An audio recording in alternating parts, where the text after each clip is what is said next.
All right, everyone. Welcome to January 2020's edition of Meet Our Contributors. I said on Twitter, this is the first one ever. I fibbed. It's the first one of 2020.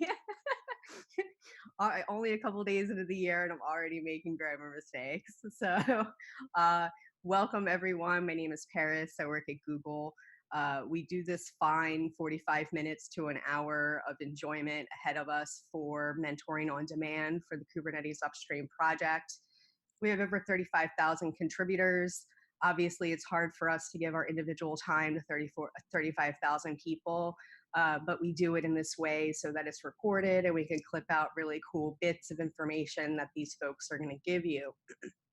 Today, like all other Meet Our Contributor days, we have great core contributors with us. We also have George Castro on the ones and twos that's helping us with YouTube. We'll get to intros in a second. But first things first, we do have a code of conduct. Please be excellent to each other. That includes our panelists. They're going to be asking each other questions and talking to each other too. If you are in our Slack channel, that's hashtag Meet Our Contributors on the Kubernetes Slack. Or if you're on Twitter, wherever you are, please be awesome to each other. This is an awesome, helpful community, and we would like to keep it that way. And as I mentioned before, panelists, please feel free to chat with each other. Many of you don't know each other as of today, so that's also another point of this show, to get contributors together that might not know each other. So let's go ahead and go into intros, and then what we're going to do is I'm going to pull up some contributor announcements as well, some things that we want the broader community to know, and then we'll get into questions. Cool. All right. So first person in my Zoom window box here is Jordan. Jordan, who are you? How long have you been with the project? And what are you currently doing now? Hi, I'm Jordan Liggit. I work at Google. I work mostly on open source Kubernetes. So this is what I do most of the time. And I've been with the project for a while, so I tend to look across lots of different areas and try to make connections between people working in different areas. Say you're going to add something and someone over here is going to make some change. I'd like to help connect people and make them aware of each other and things they need to keep in mind. So I work a lot with API server and API machinery, SIG architecture, API review, just a kind of a wide range of topics. Awesome. And Marko. Hey everyone, I'm Marko Mudrinic. I work at Rootsi. I have been contributing to Kubernetes for, I think it is almost 2 years now. Right now, I'm also involved with SIG release. I have been on part of the release team from 1.14 to 1.16. Right now, I am involved as release management associate, and I'm happy to be here today. Thanks so much, Marko, for joining us. What time zone are you in right now, by the way? Southern European. Awesome. And then Savitha. Hey, thanks for Hi. Hi, I am Savitha. I work at the MathWorks. I am a platform engineer. And of course, I use Kubernetes to create, design, architect platforms that can be used to host web application. And I got interested and inspired by when I started using Kubernetes, I got inspired and I wanted to be a part of the community and I wanted to contribute back. And that's how I stumbled upon this amazing group of people who help each other. I am relatively a new contributor. I've been contributing for the past 7-8 months. I am active in docs and contributor experience triage, and I am starting to get into code a little bit. So feel free to ask me anything, and my Slack ID is on the description. So if you want to ping me later, that'd be cool too. Thank you. Thank you so much for being here. I met Savitha at another awesome mentoring event at KubeCon that we do. We do a little pod mentoring, note the pun, where 3 people join up and have a conversation, and then in 20 minutes get up and have a conversation with 3 other people. So kind of like musical chairs meets Kubernetes contributors, which is very cool. So back to announcements really quick. Some things that we wanted to review. KubeCon EU's coming up. Check all those deadlines, check CFP deadlines, book your hotels, do all that cool fun stuff. Deadlines are always rapidly approaching. I think there's even a diversity scholarship application out there as well for folks that may need travel assistance. And then other comments, there is a new communication markdown file that's in the GitHub repo. So if you're like, hey, how does this project communicate with each other? Where do they make decisions? What mailing lists should I join? Especially if there's end users out there listening to this, wondering how this humongous project operates. This is a great resource. I'm actually pulling this up right now for all of us, and then I'll share my screen. Let's see, share. And then give me a yell. Can you all see this? Or a thumbs up? Yep, looks fine. Okay, cool. So yep, this is our communication file in the community repo. You can find that at Kubernetes/community under communication, as well as all of our best practices in here for how we run things. So if you're also participating right now from another community and want to know how we run some things like that, this is it. And it's a great resource. Anybody else on the call right now on the panel have any announcements that they think are worthwhile? I know there was obviously a release that just happened. Anybody want to mention any of that?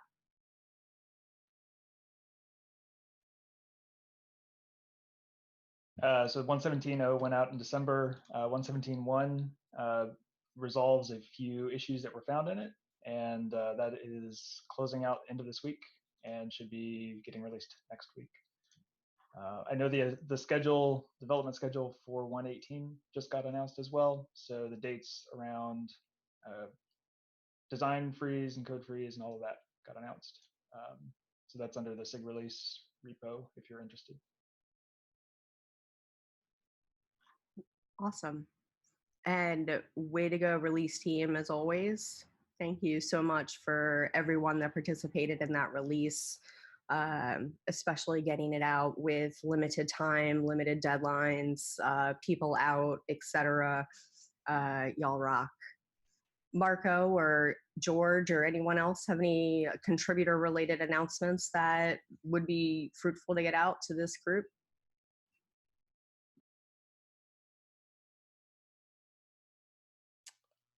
Not really, but Dim's just pasted in a link to the 1.18 release timeline, which might be handy for folks. Cool. Oh, one more, actually. Begging for your time for 10 minutes doing the contributor experience survey. For everybody that's joining us that's a current contributor, or even folks that just have a couple of contributions under your belt, every year we do a contributor experience survey. Last year we had about 160 responses, really trying hard to get over 200 this year so we can have a good pool. This is how things happen with your workflow, how we communicate, etc. We really need a pulse on that so that we can make improvements. How you fill out that survey, if you are on the Kubernetes dev mailing list, that's kubernetes-dev@googlegroups.com. Join that if you're doing upstream development. And please take the survey. And yes, there are some swag incentives. So that's really it for announcements. Let's get started on some good Q&A topics. We have a nice, light, and easy one to get us started, which is how did you all get into Kubernetes development, and kind of why do you what still motivates you to keep going?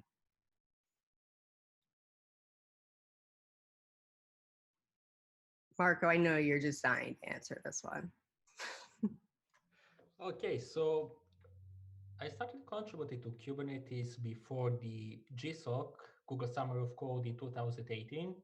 I wanted to give it a try before I apply, and it went very well. The first, it was something related to API machinery stuff and CRDs, like writing a new test or something like that. It was quite fun, and I liked how the process looks like. It was a little bit hard at the beginning, and that challenge kept me okay. I want to give it a try once again to see. I ended up applying for Google Summer of Code, getting accepted, and that even further motivated me to continue.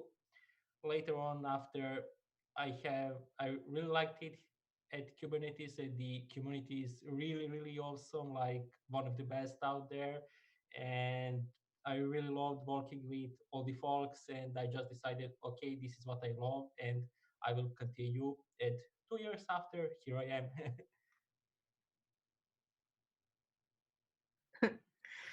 I love your story.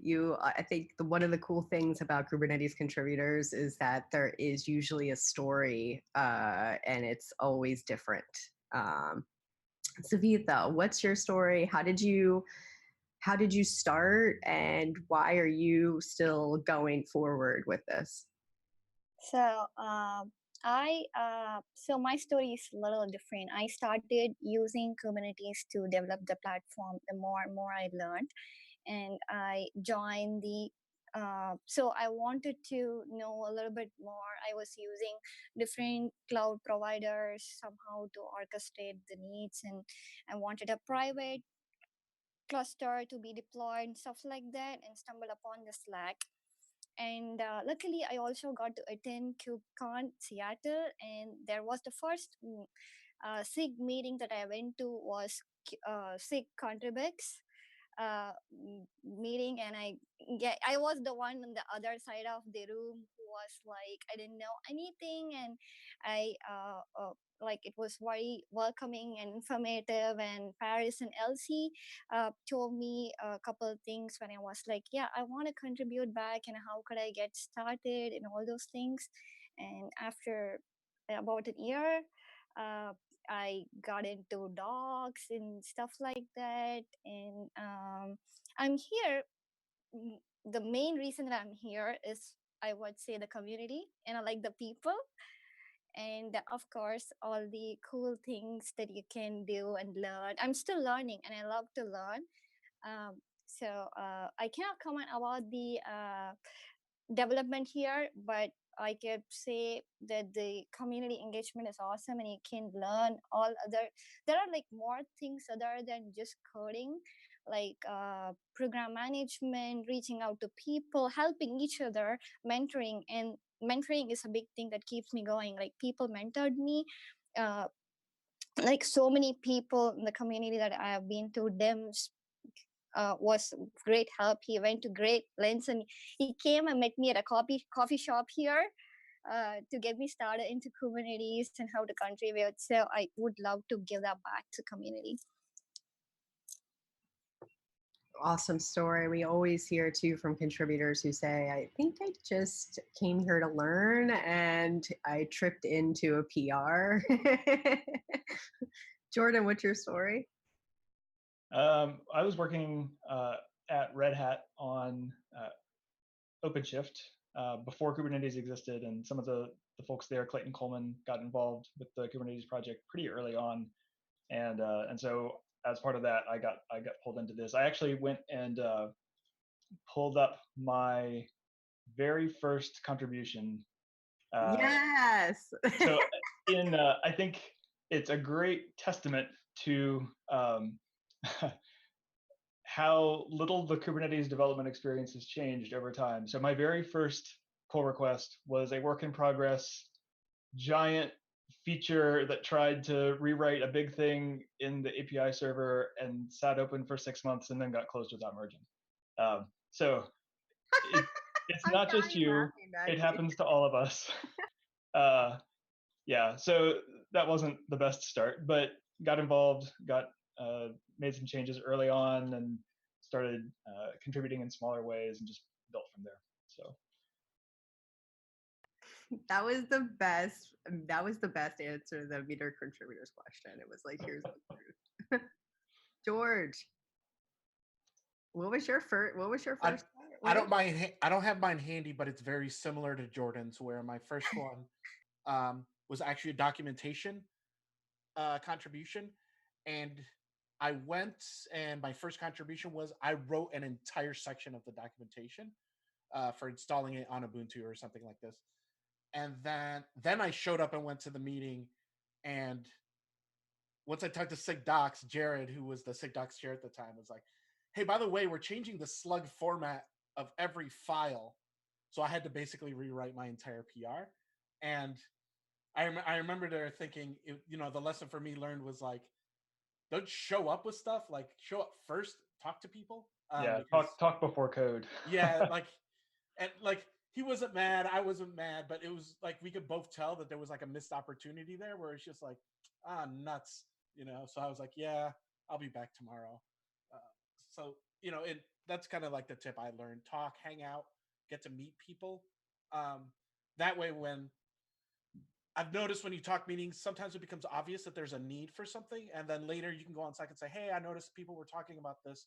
I think I can, bust that out in a nice small way," and then people will be like, "Oh, okay, neat." Then you have context to your contribution. I don't know. I just felt I had to impress someone by showing up with a bunch of stuff, and that just does not work.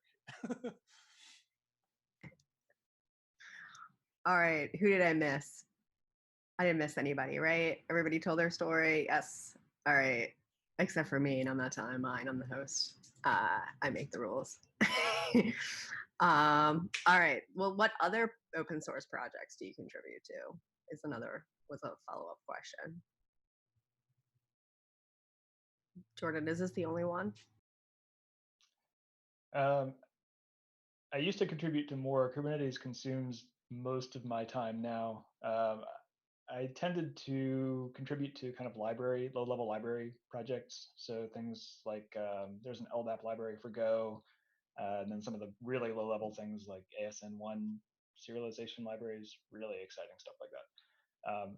So that I liked libraries where the scope was really small and there was like a spec, like an RFC or some like very concrete spec that needed to be implemented, and just jumping in and adding test coverage or improving performance or something like that. Where Kubernetes, there's so many feature requests and so much discussion around what we should do and how we should do it, and it's kind of nice to switch gears sometimes and work on something where what needs to be done is very clear and uh, very well understood, and it's just a matter of finding hands to put a few hours in.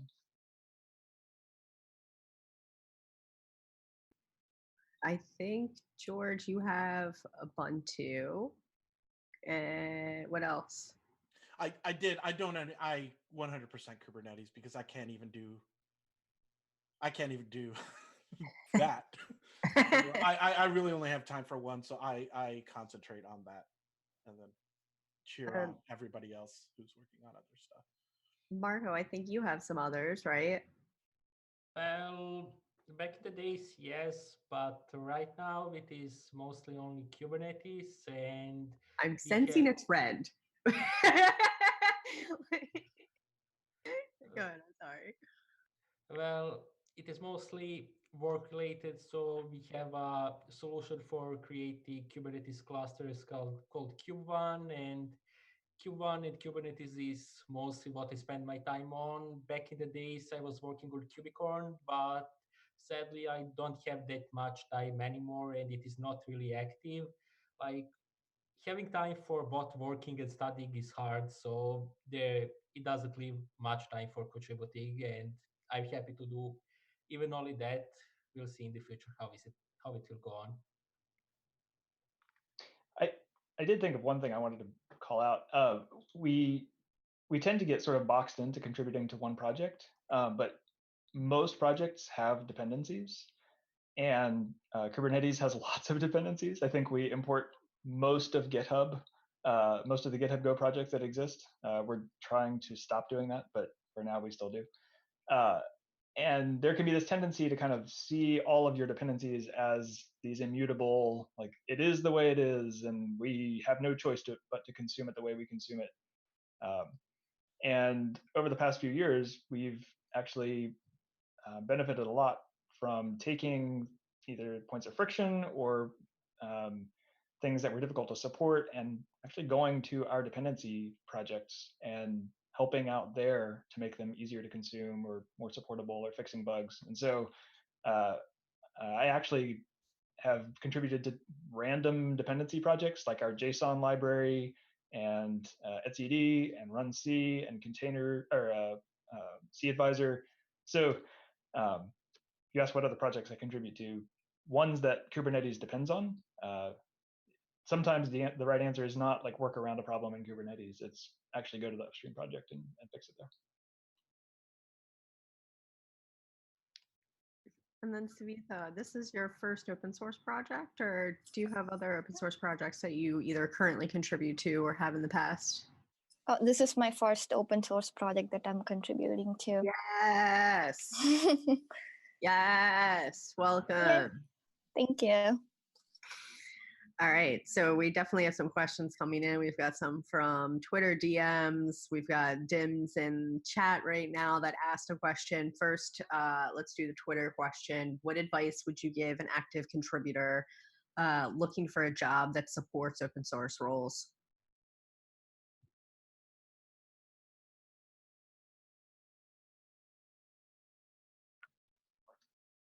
Just offhand, I would look for companies that are already making contributions. So there's one kind of mode where you're looking for jobs, and then there's another mode where you're looking for what companies are currently involved. And then if you can kind of intersect those two things.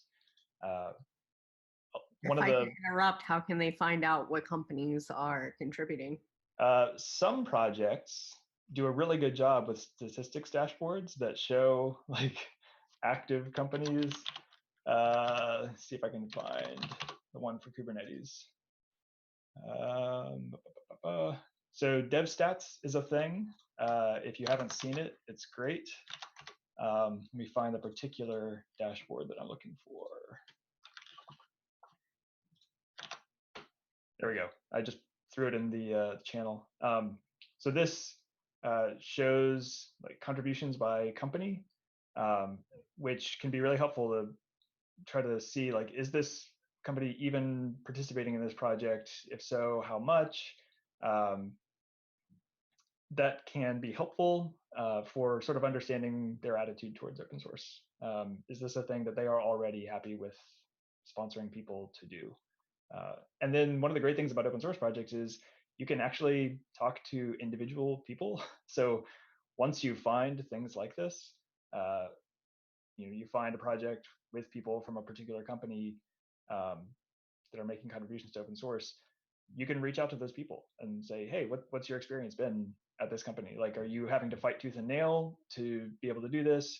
Does it complement the work you're doing for your company? Like, how does that work out? And just the access to individuals to kind of take a temperature of a company is really great. Anyone else? I saw George shaking his head a couple times. Yeah, I would just like to add that today in 2020, especially in the cloud native space, not just in Kubernetes, but the ecosystem around it and stuff like that, the demand for talent is pretty high. So if you just find something you're passionate about, just getting involved will, and getting involved with these people will kind of like get you known, and it's a good way.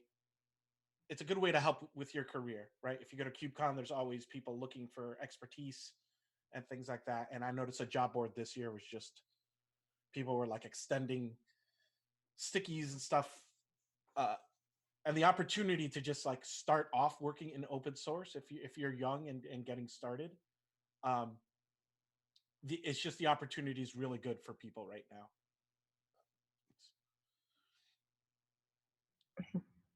And Marko or Savitha, any advice or just +1? Mostly +1 to what Jordan and George said. All right. Plus, Savitha, did you say +1? I'm sorry. yeah, +1 from my end too. And also that I wanted to mention that sometimes it's the balance that matters. Like, for example, you can be an active contributor and sometimes that you know, like you are doing a job, and you go home, and then your free times, and you do open source, and it's the passion that you want to find a open source related role, or like it's the it's for other career growth. So it depends, and it's a balance. That's all I want to add. Definitely. That's always a popular topic in open source is where do you find the balance? How do you find the balance? Where do you find jobs that support it? So yes, always the continuous question. All right, Dims in the Meet Our Contributors Slack channel asks, where do you see Kubernetes as a project slash and or community a few years from now?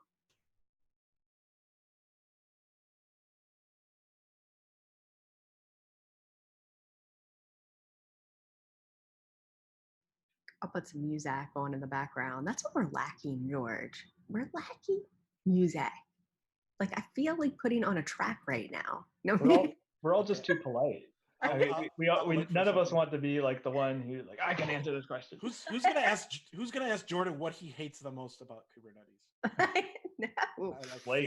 Flaky tests. No. Wow, he answered that quickly too. Well, I remember someone asked Joe in a last Meet Our Contributors like what kept him up at night or something like that. I don't remember, but I think he answered. So yeah, anyway, I'm sorry. Back to Dims. Where do you all see the community a few years from now? I think the way we've operated for the past several years has been very growth oriented. Sometimes at the cost of sustainability, both at the like personal level, but also technical level in some areas, like sort of taking on technical debt and doing things minimum viable product, like just enough kind of to accomplish the next goal, and then not really planning beyond that. And so I think we're reaching the point, both with a lot of the initial projects and APIs sort of reaching stability and reaching GA. A lot of those are finishing. And as more and more things get built on top of Kubernetes, we need to transition more to like the sustainable, like high quality foundation, which is different than how you operate when you're like, we're building everything and everything is new and we're just grow. And so practically, I think that will probably change how we do development, change how we do testing, to be more concerned about remaining a stable foundation. And I think that will help some of the scalability concerns because it lets people build on top. It lets people do things at different paces, do experimental things or rapid development things, or use Kubernetes in new and interesting ways without sort of needing to graft themselves into this very, very large development process. So that's what I see us doing. Some of the things we're doing even this month, like really focusing on our CI quality and really holding test owners to getting their tests green and not flaky, are in that same vein. This is an off-the-cuff question. Do you feel like the API review, do you feel like the addition of like the shadow roles with the API review stuff has helped like take burden off of some folk, not necessarily burden, but I know alleviated some of the pain points there? Yeah, I mean, the 3 SIGs in particular had a lot of API related work over the last year. So SIG storage, SIG Windows, and SIG networking. And all 3 of those SIGs had people within the SIG get familiar with the process and the standards and do a really great job of doing first pass reviews or catching things early so that they could iterate rapidly, make progress. So by the time things bubbled up to sort of the official final API review, a lot of things had already been caught. It just made it go smoother. So it built expertise locally in those areas, and definitely made us more productive over the past year. And the context there for those that completely missed it, because I did not build it. Jordan and team built a shadow program for API reviewers. Jordan, tell us a little bit about that from like a background perspective. I didn't do that before. So I just posted a link in the channel to the doc. So this kind of outlines what the process is, but also the goals for sort of distributing knowledge about how APIs are put together, and the goal was to make sure that when we were doing API reviews, there's a small number of people who sort of have the context and the expertise and honestly have made all the mistakes themselves. And the goal was to get those people matched up with people in each SIG as they're doing reviews. So when we're reviewing a storage feature, we do that with one or two people from the storage SIG present. So they're kind of hearing us talk through, like, I'm thinking about this, I'm asking this question, I'm looking at this, I'm checking for this, here's the checklist of things that I'm looking for. And we tried to do this live, right? So like over video conference, so that they have an opportunity to ask questions and say, wait a minute, you said this and I don't understand why you're checking for this. Why is that important? And so that's the shadow process. And then over time, that sort of flipped to where the SIG members would do first pass reviews, and then the official API reviewers or approvers would kind of come in and do cleanup, say, yep, looks good, you caught that, oh, you missed this. And so like the set of things that the SIG members were needing to adjust was just shrinking over time. So. Yeah, that was super awesome work. Thanks to everyone that worked on that. Back to DIMS, that was a long-winded DIMS question and rerouted there a few times. Marko, what about you? What do you think the community looks like in a few years? Well, I found such questions a little bit hard because it is hard to predict what's actually going to happen, and a lot of stuff in our field is changing really fast.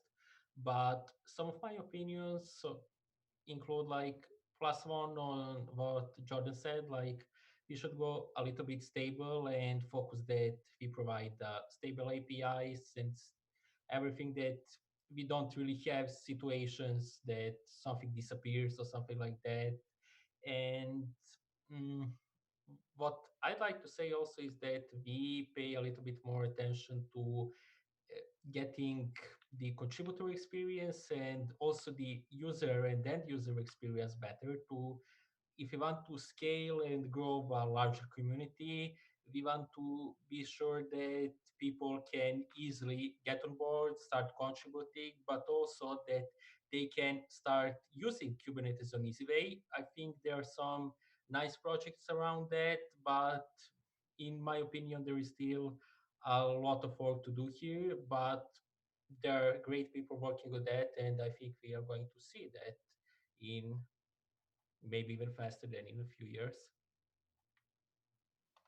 Definitely, +1 to that. Savitha, what about you from a new contributor perspective? So I agree with Marko that it's very tough to predict what's going to happen, but I do wish the community grows and it stays as friendly as it is now. It's inclusive and it's amazing. So I would wish to see I wish to see more and more efforts put towards that, because it's eventually there's going to be more number of people coming in, and they might feel lost. And these programs are great, and I would want to see that we keep doing such amazing stuff. I'm not sure that answered the question. I know I No. deviated a little bit. It did. No, it did. No, it did. No, we Jordan and I deviated way more than that. All right. Does anybody on the panel have a question for each other? I have a question for the panel. We've been discussing. I'm going to start with Jordan since I know he's passionate about this. With API deprecations that are now starting to get removed, and we do publish these like on the mailing list and make announcements and things like that. However, over the break, we're having Twitter conversations with people in the community on how do we do a better job of communicating to some users where stuff is just changing so rapidly in core, and there's really no way for them to like figure out, you know, what's changing other than having to like subscribe to all these lists and like really actively pay attention. Does anybody have any thoughts on that kind of user experience as far as keeping track of the platform, I guess, itself? I have thoughts. Yeah. There were sort of three ways I've been thinking about this. From a user perspective, from a cluster administrator perspective, and then from sort of a documentation consumer perspective. So the documentation consumer perspective today looks like read 50 pages of release notes every 3 months, very carefully. I mean, we do a much better job than we used to about hoisting important things to the top section. Like, here's the list of deprecations. And for things like APIs, those actually get announced as deprecated and then stay usable for like 9 months. And we are repeating like the drumbeat of deprecated going to be removed, deprecated going to be removed, deprecated going to be removed. So it's not the case that if you miss it once in a release note, it's just going to disappear on you. Like, it actually does get reiterated. So that's the thing I would tell people today is read the deprecation section of the minor releases. And if you do that, it will actually tell you what you need to know. But I agree, it's not very consumable. And so what I would actually like to see is a deprecations page that lists, here are all the deprecated things and what release they were deprecated in and what release the deprecation period will be finished. And then you don't have to troll through like 15 different release note documents. You can look at the deprecations page and say, here's what the project, the command line flags and APIs and things. That would be way more consumable. It still requires people to actively sort of pull documentation. And so the other two aspects I'm thinking about are from a user perspective and from an admin perspective. From an admin perspective, I'd like to see metrics around usage of deprecated things. So we have metrics for monitoring that we publish via Prometheus. I think it would be great to say when something gets deprecated, register a metric for that. And if that deprecated thing gets used, it shows up in metrics. And then an admin who cares to know, like, are people using deprecated things in my clusters, has a tool that they're already using for other monitoring things. They can just pull that and say, like, deprecated usage, good, bad. And we can segment it out by like this API, this operation, this flag, whatever. I think that would make it way easier for an administrator to say, is it safe for me to upgrade, or do I need to go like hunt down the people who are using deprecated things who are going to be broken when I upgrade to 116?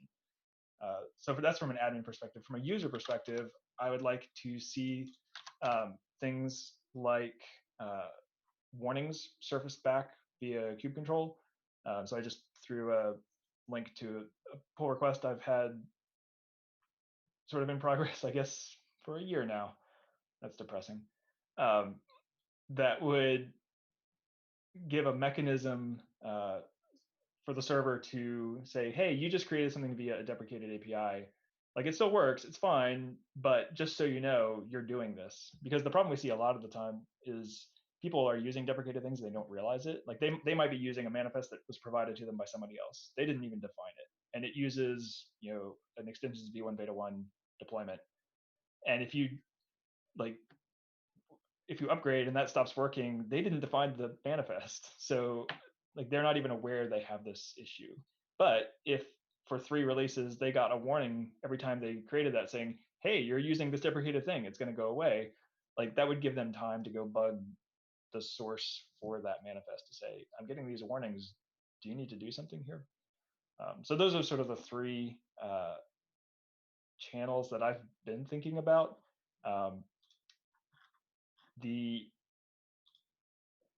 It would be great to see motion in all of those 3 areas.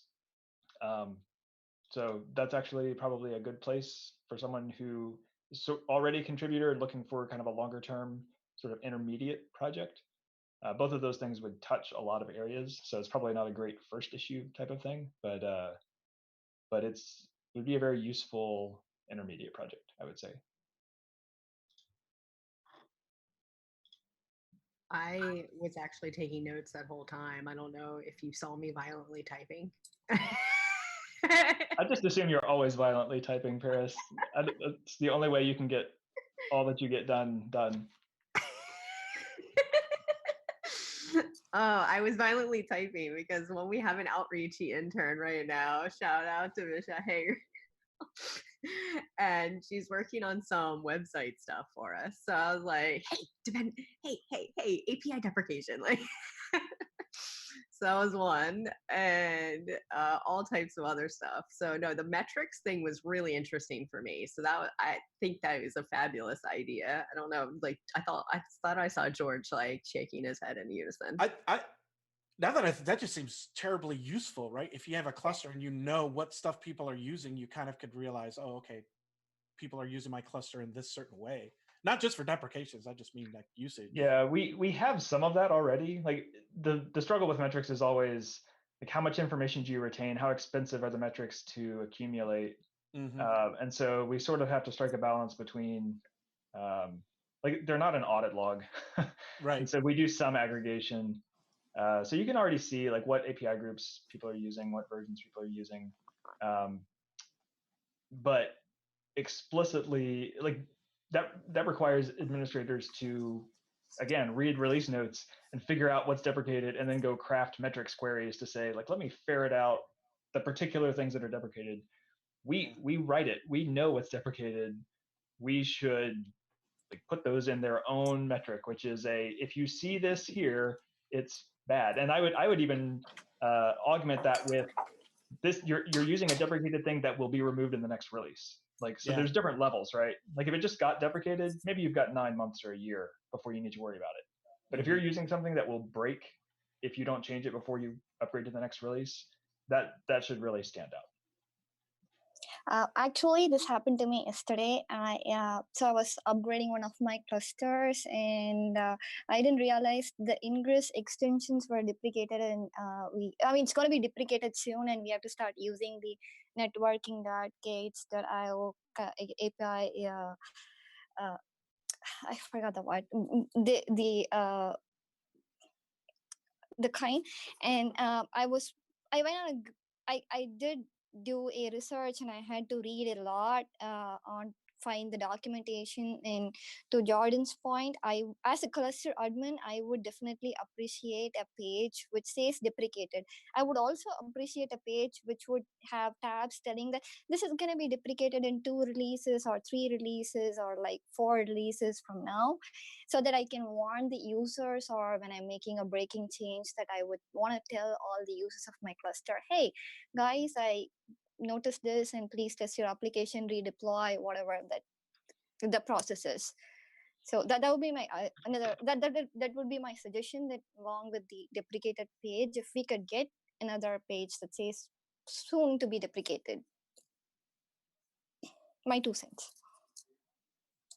It sounds like an API status page or something. Soon to be deprecated, is deprecated. Like, so in that thread with Ian Coldwater, we'd actually talked about what if you had API.kits.io, and the docs were just integrated into that. So when you had to look up an API, there's a little banner at the top, that's like, hey, this API is deprecated, or you can have little announcements, because I don't know. We're tossing around a bunch of ideas. If anybody out there is interested in working on this, though, That's see just me. file an issue and slap a help wanted label on it. Well, yeah, well, there's a difference between like everyone theory crafting on Twitter and being actually like write it down in like a cohesive thing. So we're still kind of figuring it out. Well, but I mean, it's like a good thing where you're talking in the hallway, right? You're not quite ready to like write a cap yet, but like, wouldn't it be neat? Half-baked issue. Yeah, I mean, people are just kind of, we're still brainstorming. Yeah, I see what you tried to do there. Yeah. All right, well, everyone that's listening, if you have some more ideas for George and folks, there are some half-baked issues rolling around. It was over the break, so technically we were still that needs some making. So all right. I believe that's it for questions. Oh no, hold up. I apologize. Ding ding ding on Slack DMs. This we have is a famous question, which is what can I do to start contributing code-wise for Kubernetes? So this is a pretty general question that can be tackled obviously multiple ways. So if you are a Go developer, for instance, and you're looking to contribute code to Kubernetes, where would you start? And please, yes, I know it's like there's so many places. So just like you and your experience, if you're a Go developer, where would you start? I mean, like George said earlier, I think talk before code is super useful.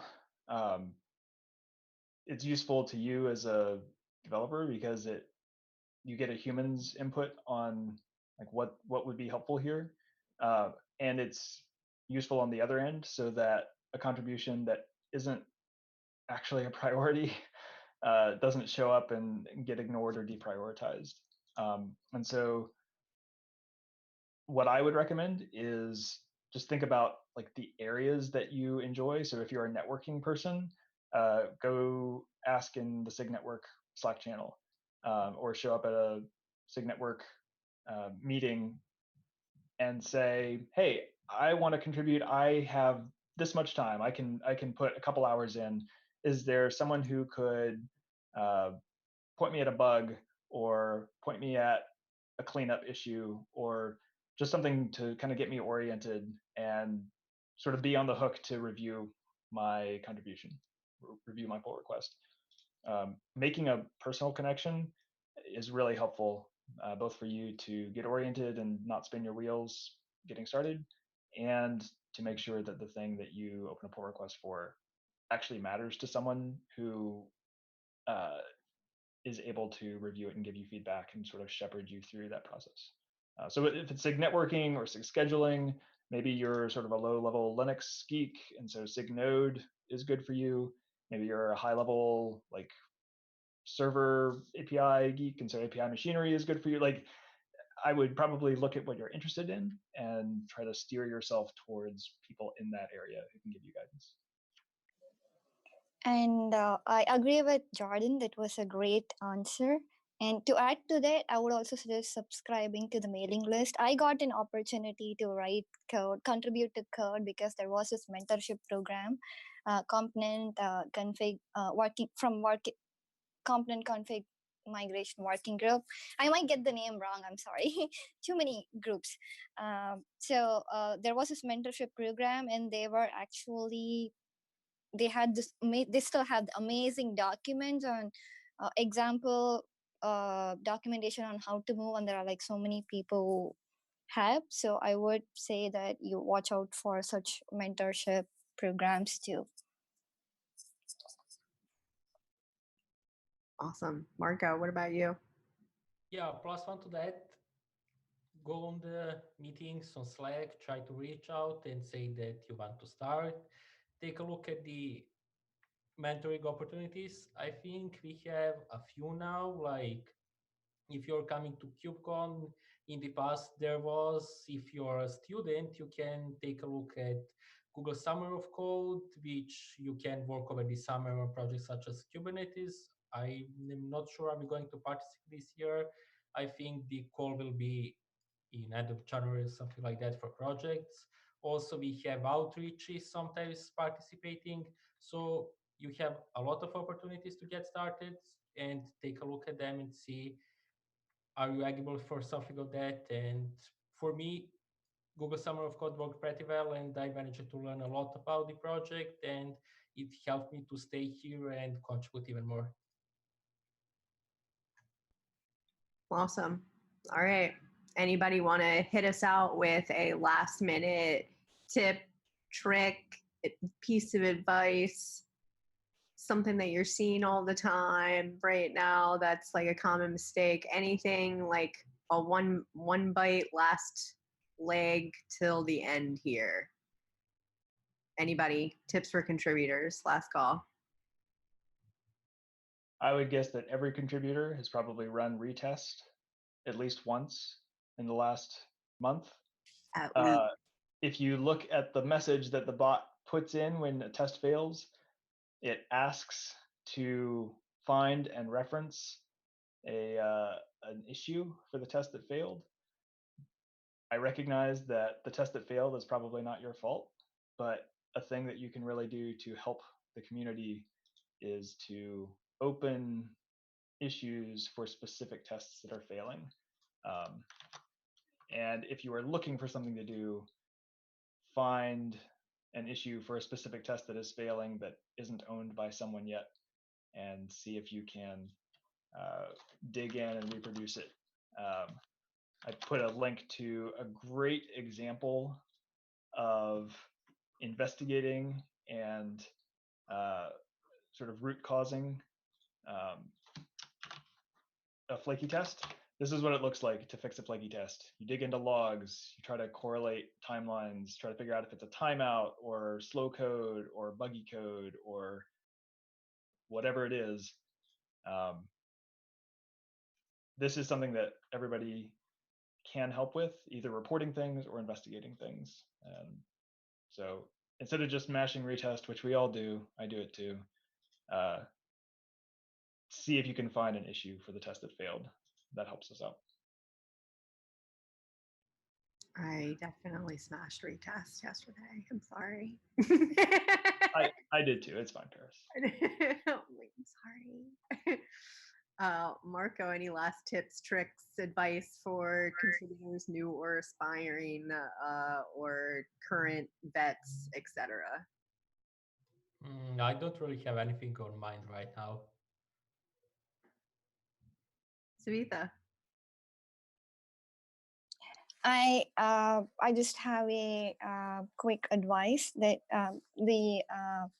it's not related to code. It's like it's from experience. It might feel overwhelming because the community and the everything seems huge, but how I got over it was just to find a help wanted or good first issue, although it took me like 8 months because I was just hanging out in SIG release call, which is a good thing that you get to learn people what process and how it is going.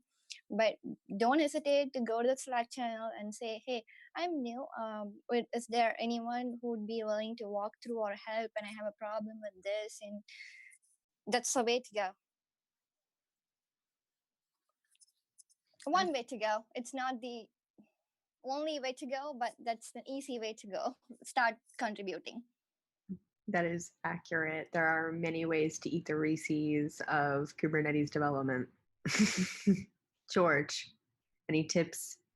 Yeah, go to your local meetup or your local event and meet people in your area that might be in your same, interests, things like that, and find some friends. That's how I found a bunch of people, and we're all working on Kubernetes now.